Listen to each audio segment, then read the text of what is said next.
अस्सलामु अलैकुम वरहमतुल्लाहि वबरकातुहू। एक को जाहिर करने के लिए कैपिटल आई का इस्तेमाल किया जाता है। 5 को जाहिर करने के लिए कैपिटल वी का इस्तेमाल किया जाता है। 10 को जाहिर करने के लिए कैपिटल एक्स का इस्तेमाल किया जाता है।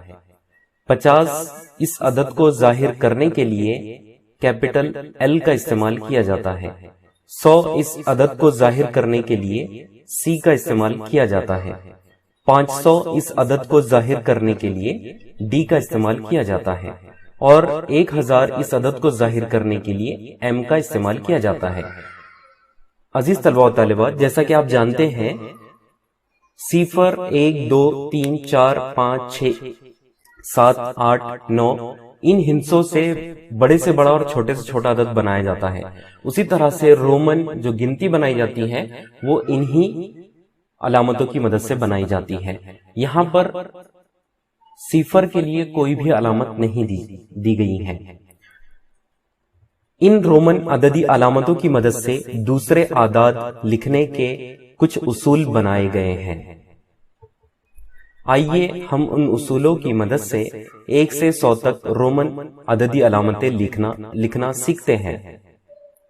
इसके लिए हम सबसे पहले 1 से लेकर 10 तक जो आदाद दिए गए हैं उनको रोमन अददी अलामतों में लिखना सीखेंगे। जैसा कि आपको पता है, 1, 5 और 10 के लिए अलामतें दिखाई गई हैं। आपने इससे पहले देखा। 1 के लिए आई का इस्तेमाल होता है, 5 के लिए वी का इस्तेमाल होता है और 10 के लिए एक्स का इस्तेमाल होता है। अब इसके जब मैं छोटी थी तो गिनती गिनने के लिए और जोड़ने के लिए चीजों को मैं अपनी उंगलियों का इस्तेमाल करती थी। जैसे कि अगर मेरे पास एक पेंसिल होती थी तो मैं एक उंगली निकालती थी इस तरीके से, और एक उंगली का मतलब होता था कि मेरे पास एक पेंसिल है। अगर मेरे पास 2 पेंसिल्स होती थी तो मैं कुछ 2 उंगलियां निकाल लेती थी, और 2 ऐसी उंगलियां या फिर 2 ऐसे निशान अगर हम अपनी कॉपी पे बना दें तो ये बताता था कि मेरे पास 2 पेंसिल्स हैं। इसी तरह से अगर मेरे पास 3 पेंसिल्स होती तो मैं यहाँ पर 3 उंगलियां निकालती या फिर अपनी कॉपी पे ऐसी 3 लाइन बना देती छोटी छोटी, और ये बताती कि मेरे पास कुल 3 चीजें या फिर 3 पेंसिल्स हैं। तो हमारा ये जो तरीका है जहाँ पे हम एक एक चीज को एक एक लाइन से इंडिकेट कर रहे हैं और फिर इन तीनों को एक साथ रख दे रहे हैं, जो हमें बता रहा है कि हमारे पास कुल कितनी चीजें हैं, इसे हम एडिटिव एडिशन कहते हैं। ये हमारा एडिटिव तरीका है, यानी कि हमारे पास जितनी चीजें होंगी हम उतनी चीजों को अगर बना दें और अगर कुल उन चीजों को गिन लें तो हमें पता चल जाएगा कि हमारे पास कुल कितनी चीजें हैं। और इसी एडिटिव तरीके का इस्तेमाल किया जाता है रोमन न्यूमरल्स में भी। तो अगर मुझे 1 को रिप्रेजेंट करना है रोमन नंबर सिस्टम में, तो पहले तो हम अपनी इस टेबल में देख लेते हैं कि क्या 1 के लिए हमारे पास कोई सिंबल है। तो 1 के लिए हमारे पास ये आई वाला सिंबल है। तो रोमन सिस्टम में 1 को हम आई से रिप्रेजेंट कर सकते हैं, हमें ये टेबल से ही मिल जा रहा है हमारे। फिर 2 को अगर हमें रिप्रेजेंट करना होगा तो 2 का मतलब होता है कि हमारे पास 2 बार 1 है, यानी कि 2 को रिप्रेजेंट करने के लिए रोमन नंबर सिस्टम में हम 2 आईज लिख देंगे। 2 आईज का मतलब होगा कि हमारे पास 2 है। इसी तरीके से 3 को रिप्रेजेंट करने के लिए हम यहाँ पर 3 आईज लिख देते हैं इस तरीके से। और 4 को रिप्रेजेंट करने के लिए रोमन नंबर सिस्टम में हमें 4 आईज लिख देने चाहिए इस तरीके से। लेकिन यहाँ पर आके चीजें थोड़ी बदल जाती हैं। 4 को हम रोमन नंबर्स में कैसे लिखेंगे इसके बारे में हम थोड़ी देर में बात करेंगे। ये क्वेश्चन मार्क मैंने डाल दिया है यहाँ पे। तो 5 को रिप्रेजेंट करने के लिए हमें 5 आईज बना देने चाहिए इस तरीके से। अगर मुझे उंगलियों से दिखाना होता 5 को तो मैं अपनी 5 उंगलियां निकाल लेती। लेकिन 5 आईज बनाने से हमारा ये जो नंबर है ये पढ़ने में थोड़ा सा मुश्किल हो जाता है। यहाँ पे काफी सारे आईज आ गए हैं हमारे पास, और हम ये भी देख सकते हैं कि हमारी ये जो टेबल है यहाँ पर 5 के लिए हमने अपना ये वाला सिंबल लिया है। तो 5 को हम रिप्रेजेंट कर सकते हैं V से। तो अब 6 को कैसे लिखा जाए?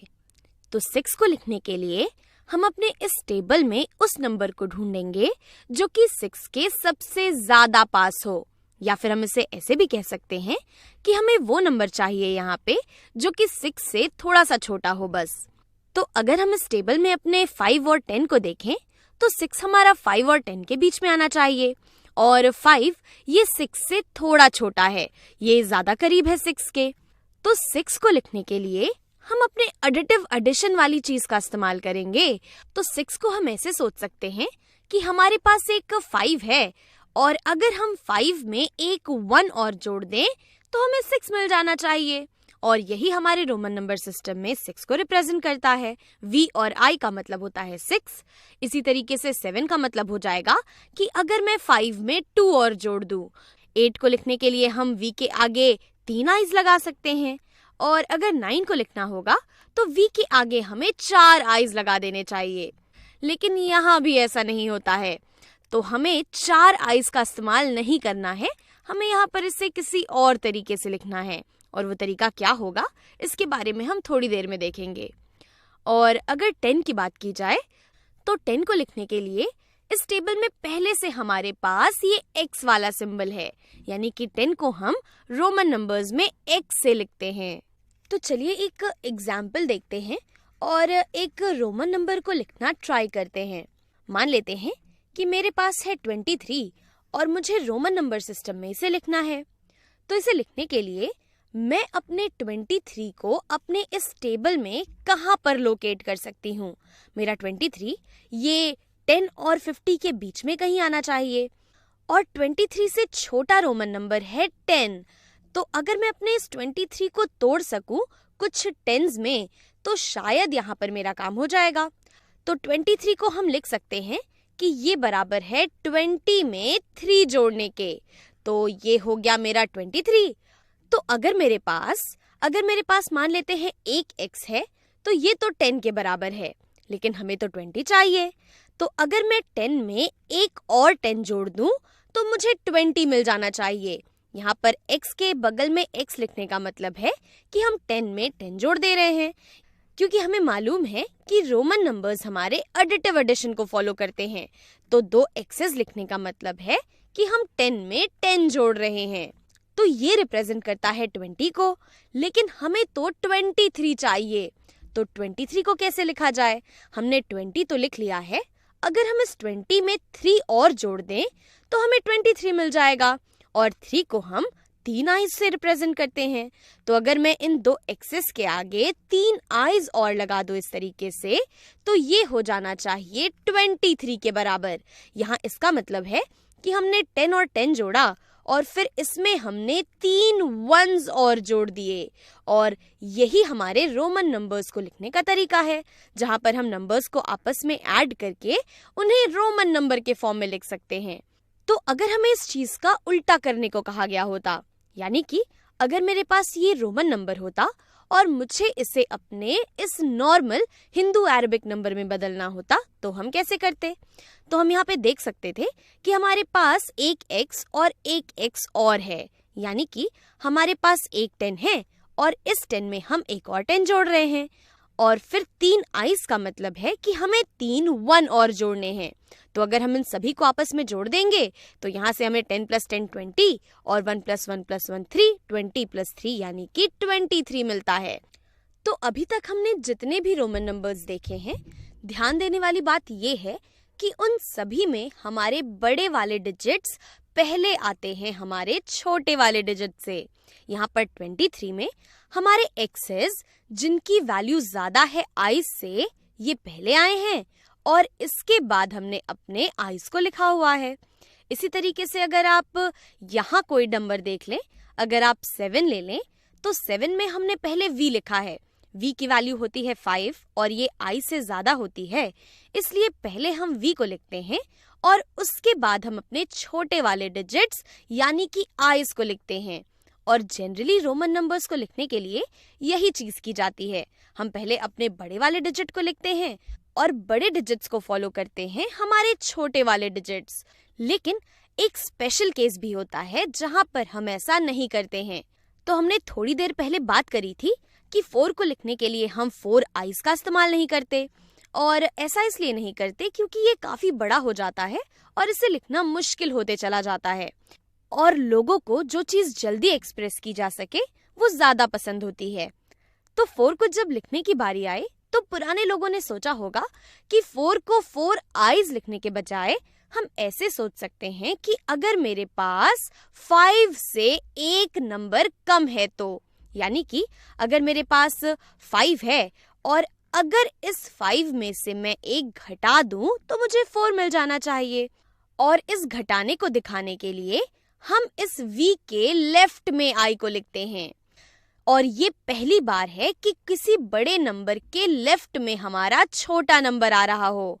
और जब भी कोई नंबर आपको ऐसा दिखे रोमन नंबर सिस्टम में कि किसी बड़े नंबर के लेफ्ट में छोटा नंबर हो, तो ऐसी जगहों पे हम एडिटिव नहीं बल्कि सब्ट्रैक्टिव तरीके का इस्तेमाल करते हैं। हम यहाँ पर 5 में से 1 सब्ट्रैक्ट कर रहे हैं। और इसी तरीके से 9 को हम सोच सकते हैं कि अगर हमारे पास 10 है और अगर 10 में से हम एक कम कर दें तो ये रिप्रेजेंट करेगा 9 को। और ये जो सब्ट्रैक्टिव तरीका है रोमन नंबर्स को लिखने का, ये काफी कम इस्तेमाल किया जाता है। ये काफी रेयर है एडिटिव मेथड के कंपैरिजन में।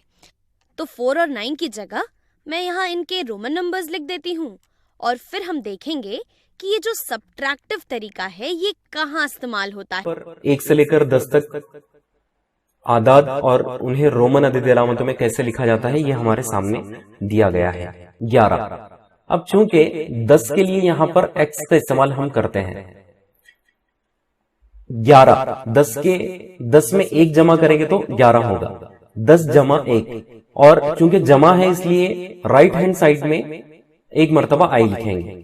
या फिर बहुत आसानी के साथ समझने के लिए मैंने इसे 2 कलर्स में लिख दिया है। 10 के लिए x इस्तेमाल होता है, ये तमाम ब्लैक कलर में, काले कलर में दिखाए गए हैं। और चूंकि 1 से लेकर 10 तक जो गिनती है वो लाल रंग से दिखाई गई है, ताकि आपको गिनती कितने आसानी के साथ लिखी जाती है ये समझ में आ जाए। 10 जमा 1 यानी 11, 10 जमा 2 12। 10 के लिए x का इस्तेमाल हुआ और 2 के लिए 2 मर्तबा i का इस्तेमाल होता है, जो आपने जहन नशीन कर लिया है। और चूंकि राइट साइड में लिखा है तो 10 जमा 2 12 इस तरह से होगा। 10 जमा 3 13, 10 जमा 4 14, 10 जमा 5 15, 10 जमा 6 16, 10 जमा 7 17, 10 जमा 8 18, 10 जमा 9 19, 10 और 10 20। Very good. इस तरह से हम बहुत आसानी के साथ गिनती लिख सकते हैं। Roman numbers revision. 1 2 3 4 5 6 7 8 9 10 11 12 13 14 15 16 17 18 19 20